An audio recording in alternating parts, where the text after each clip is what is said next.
日本に帰りたくなるなって思う要因でした。シドニー生活一番辛くて、このところに住んでまでこの国で働きたいんだろうかとか全然決まらなくって、これがワーホリかと皆さんお疲れ様です。沙織です。今回は私はオーストラリアに来て2年目になるんですけれども、去年の6月はワーキングホリデービザで入国して、皆さんが想像するであろうザ・ワーホリみたいな最初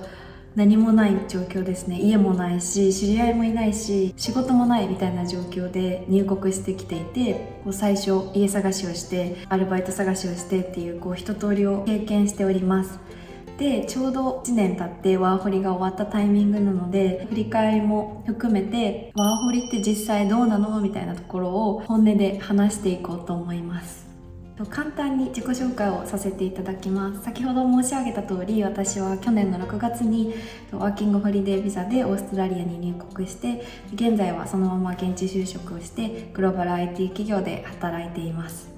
私がどうやって今の仕事をゲットしたのかとか、あとはスポンサーシップビザをどのように取得したのか、その経緯っていうのを別の動画でも話しているので、よければそちらもご覧ください。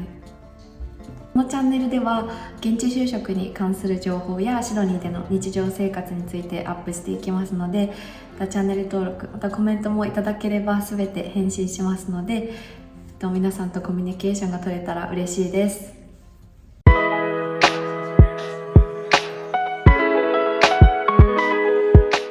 では早速本題に入っていきたいんですけれども、結論から言うとワーホリに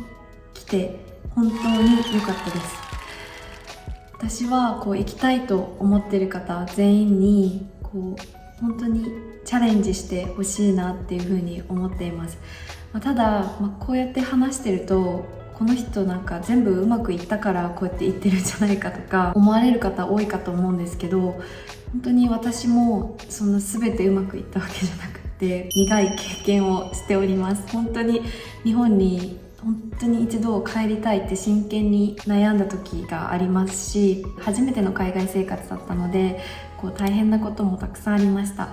でもそれでもそういう辛い経験も含めて本当に来てよかったなっていうふうに思います。じゃあちょっとここからは項目に分けて私の経験を振り返りたいと思うんですけども、ワーホリに来る不安要素として挙げられるのが、最初は家探しですね。家が見つかるのかで、2つ目が仕事探し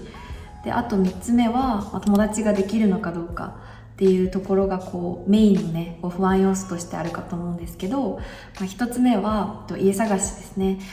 私は本当に家探しに苦労しました。というか家がなさすぎてですね、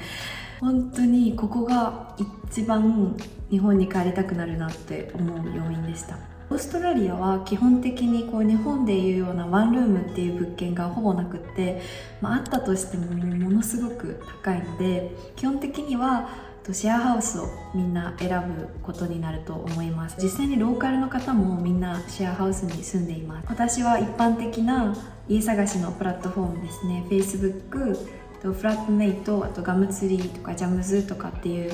家探し用のプラットフォームがあるんですけど、そこを見て私は家探しをしました。で、私は合計今の家含めて4軒住んだんですけども、まず1軒目ですね。これがなんと名付けてゴーストハウスです私は何軒行ったんだろうな、8軒ぐらい、インスペクションに行ったんですけども、でその家は結構広くって、でそこそこ綺麗だったので、その家に入居することを決めました。オーナーが、2人韓国人の女の子が住んでるよって言ったので、楽しみだなと思って引っ越したんですね。バッパの最終日の次の日に。でそしたら言われていたはずの韓国人の女の子2人はいないんですね。で、あれみたいな。で2日間ぐらいしても来なくて、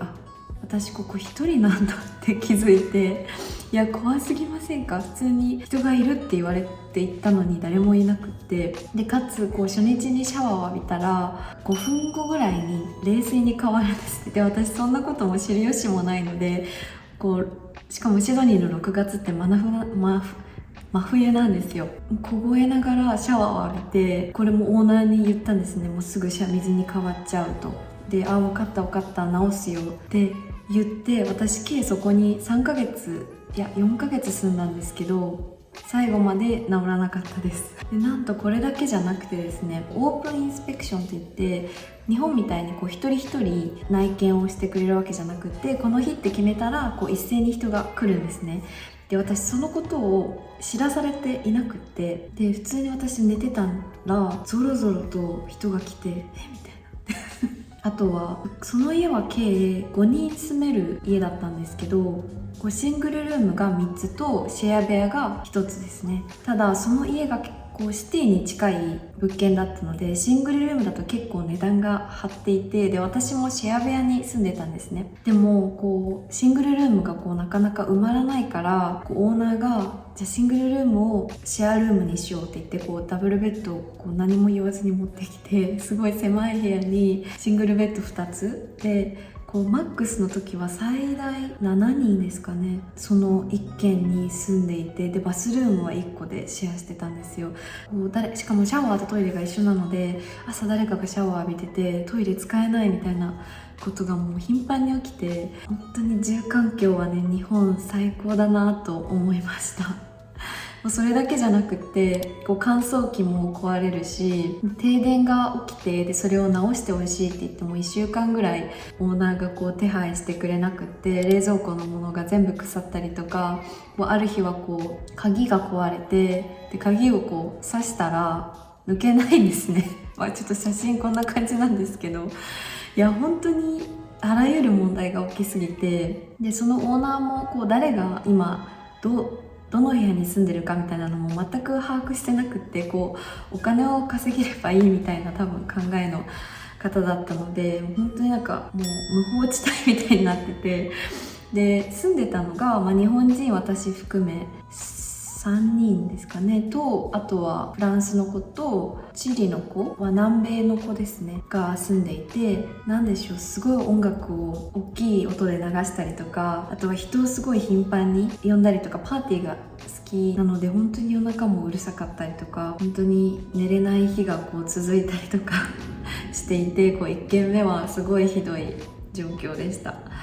ただなんで私がそこに住み続けてたかっていうと、私がバイトしていたカフェから徒歩1分ぐらいだったんですね。なので、ちょっとそこに住むメリットっていうのが大きくって、計4ヶ月ぐらいですかね住んでいました。でカフェの仕事が終わるタイミングで2軒目の家探しを始めました。でそれがなんと名付けてモラハラパワハラ物件です。ちょっとこれに関しては、友達の内容も含んでしまうので詳細には話せないんですけども、簡単に言うとオーストラリア人のオーナーが女の子だけをシェアハウスに住まわせて、警察沙汰とかにはなってないのでちょっと心配しないでいただきたいんですけども、悲しいことに現実としてあります。なのでこれ以上ね、そういう家問題で嫌な思いをする人がいてほしくないので、本当に女性の方は全てを疑う気持ちで、そういうトラブルは本当に気をつけてほしいなと思います。ちょっと話がそれたんですけども、で、何がそこで起こったかっていうと、特に私は危険な目に遭ったわけではないんですけども、ただ私はその時もう IT の仕事に変わっていたので、基本的にリモートワークをしてたんですね。なのでお昼ご飯とかを自炊していると、そのオーナーが来てすごい話しかけてきたりとか、私が引っ越すっていうのを知ったらもう態度がガラッと表変して、リモートワークを部屋でしてるのに、次の子ですねがインスペクション内見したいから、この時間からこの時間は出ていけみたいな形で、変な隔離室みたいなところに隔離させて、お前がいたら次の人が決まらないだろうみたいな感じでめっちゃ言われて、いやそんなの関係あるかとか思ったんですけど、掃除当番が設けられていて、で私の担当日だった時に私がゴミを捨て忘れたんですよね。それは私の完全なミスなんですけど、であとただ掃除は全部したんですよ。なのにやってないだろうみたいな感じで言われて、で私が掃除してるのを他のシェアメイト2人は見てたんですよ。なのでその2人に聞いてみてみたいな、やったからって言っても、いややってないだろやってないだろって言われて、あとなんかキッチンにあった食べかすみたいな写真が送りつけられて、ほらみたいな、もうなんかとりあえず多分私のこと気に入らなくてイチャモンを多分つけたかっただけなんですけど、そういうのがあって、入居する時にこうボンドから謎に100ドル引かれて帰ってくるっていう本当になんかこすい嫌がらせを最後にされて終わりました。ただもう本当にもうそこから出れるだけで私は良かったので、もうしょうがないと思って受け入れました。そこに住んでた時がシドニー生活一番辛くて、なんか食欲もなんか起きなくて、なんでしょう、こういろんな感情がこうミックスしてたんですね。なんか単純にちょっと身の危険を感じるっていうのもありますし、あとはこうなんでしょう、比較的に今若い女性かつアジア人っていうところで、しかも外国人ですよね。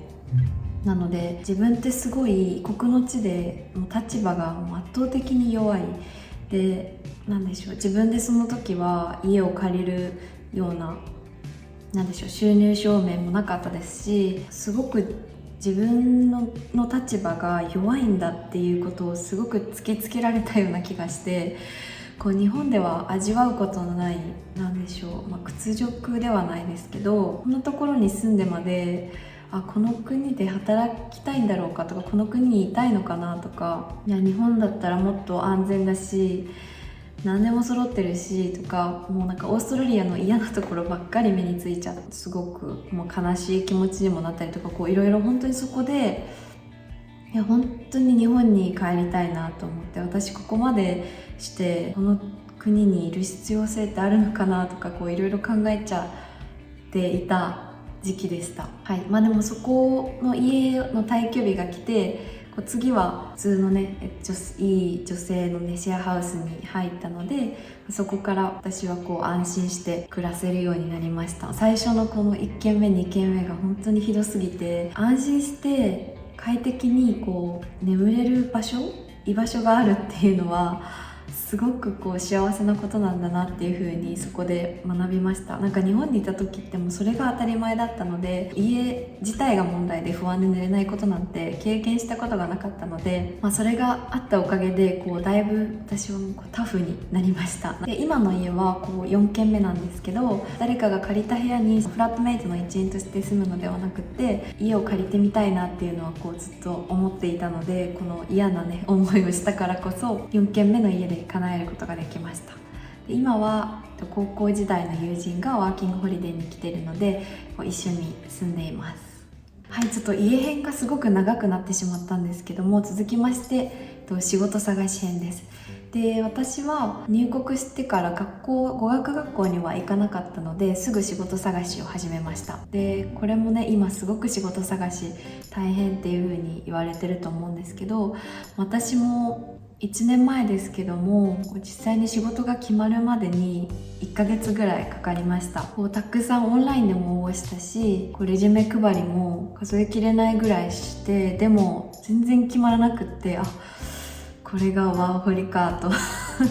思ったんですけど、それこそ私のフラットメイトとかは2週間ぐらいで決まってたりとかなのに、私は全然決まらないのですごく焦ってた記憶があります。ただなんでしょう、根性論みたいになって本当になんか何の説得力もないんですけど、タイミングとか、運とか、もちろん英語力とか経験とかもちろんあると思うんですけど、私はもう未経験でカフェに雇ってもらいましたし、逆にすごい経験があってもなかなか決まらない友人とかもいたので、本当にやり続けるしかないのかなっていうふうに思います。でも逆にだからこそ自分でね考えて、この方法がダメだからこれをやってみようとかって自分で考えて行動できる方であれば、最終的には仕事をゲットしているイメージがあります。もちろん異国の地で第二言語を使って仕事を探すってそんな簡単なわけがないんですよね。今仕事が見つからなくて悩んでいる方も本当にタイミングがあると思うので、諦めずに頑張ったら最終的に見つかるんじゃないかなと思います。で、私が具体的にどういった仕事をしていたかというと、カフェにねオールラウンダーとして雇ってもらえることになったんですけど、最初は休日の忙しい時間帯しか入れてもらえなかったんですけど、オーナーがやってるレストランの方に入らないっていう風に言ってもらえて、昼間のカフェの忙しいタイミングだけカフェで働いて、でそのまま夜はレストランに直行みたいなダブルワークで、結構しんどかったんですけど、みたいな形で働いていました。ただ私の中ではずっとカフェで働きたいっていうのがあったので、オーナーにもそれは伝え続けていて、一緒に働いてたバリスタにコーヒーを教えてもらったりとか、バリスタ講習みたいなのも連れてってもらって、勉強させてもらったりとかして、でレストランの方はたまたまそのレストランの近くに住んでる友人が仕事を探していたので、そっちの友人の方に引き渡して、で私はカフェねメインで入らせてもらえるように自分から動きました。でそのおかげでカフェの方にメインで入れるようになって、個人的にはすごく働くのも楽しくって、常連さんのお客さんとかもいて、うちのカフェって常連さんのお客さんのコーヒーは覚えるみたいな文化があって、すごく素敵だなって思うんですけど、お客さんもね私の名前を覚えてくれたりとかして、お客さんとの距離も近くて、すごい働いていて楽しい職場でした。カフェで働いてる最中も後ろでは就職活動をしていて、 IT の仕事が見つかったタイミングでカフェは辞めることになってしまったんですけども、1ヶ月ぐらいはダブルワークをしていました。はい、仕事編はそんな形で、3つ目が友達作りです。でどうやって私が友達を探したかっていうと、ミートアップが主ですかね。あとは SNS を使って日本人の友人は作りました。これに関しては友達を無理にたくさん作る必要ってないと思っていて、私はなんですけども、本当に気の合う友人がいざね自分が困った時に話を聞いてくれるだとか、自分もちゃんと助けられるとか、波長が合うなみたいな友人が何人いるかっていうのが人生の中で大事だと思うので、そんなに友達が少ないからといってネガティブになる必要はないのかなっていうふうに思います。ただワーホリに来たからにはいろんな国の方とコミュニケーションを取ってみたいっていうのが私もあったので、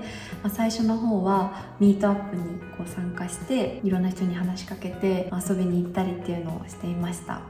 これは個人的になんですけども、留学でストイックになって日本人とは絶対関わらないみたいなマインドに最初なってしまう場合もあるかと思うんですけど、本当に自分が悩んだ時に日本語で話せるっていうのはすごく私的には助けになったので、あとはいろんな仕事探しの面とか、いろんな生活で困った時に助けてくれる日本人の友達、また話を聞いてくれる日本人の友達を作っておくっていうのは、すごく海外生活の上で大事なんじゃないかなと個人的には思います。はい、ちょっと話が長くなったんですけども、まとめに入りたいと思います。本当に結論として